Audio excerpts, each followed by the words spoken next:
With that in mind, about 20 minutes ago, I went through all these new numbers that came out in this survey, which I found interesting on retirement. Interesting, but maybe you'll need to add some context to it. So they did a survey, I think, at Northwestern, and they found basically that the average American says, I need $1.5 million, as this headline suggests, to retire comfortably. There's some caveats in there. What do you tell people when they come in? Do you have a rule of thumb? I said there was one that, I guess it was Fidelity, had this 10X rule where you should get your salary and have 10 times your salary by the time you're 67. But this is literally what you do for a living. People come in, they try to get themselves set up. What do you tell them? Yes. So rules of thumb are great as a guide. 10X is a good guide.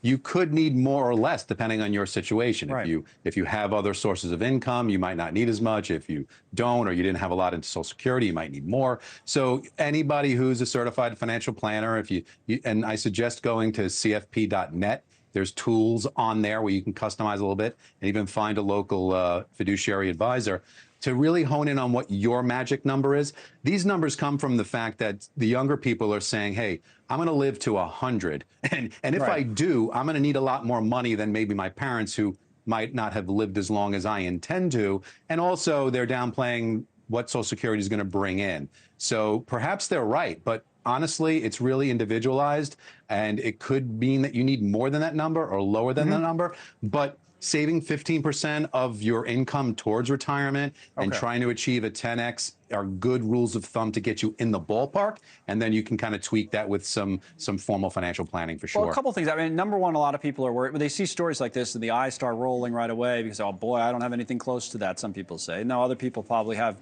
more than enough. But what do you say to someone who has to play catch up? You know, they get into their 30s and their 40s, and they say, boy, I got to get going here.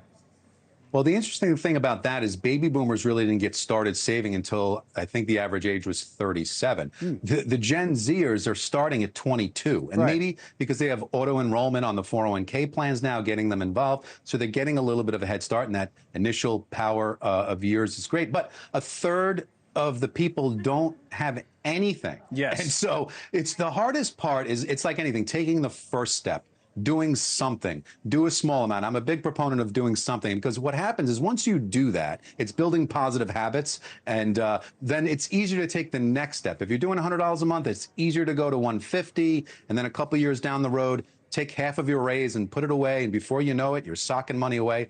But if I asked you to come out and just give me $1,000 a month right now, you're going to be like, whoa, no, how am I going to do that? I can't afford it. But it's amazing if you can figure it out and just get by, like, you know, when the market goes up a little bit, and then you look at that 401k and say, boy, I'm doing better than I thought, so which is a good feeling for people if they get started. But getting started is tough. All right, Doug, good stuff as always. We appreciate it. Thanks so much for watching. Just go to joinnn.com to find News Nation on your television provider. And don't forget to click the red subscribe button below to get more of News Nation's fact-driven, unbiased coverage.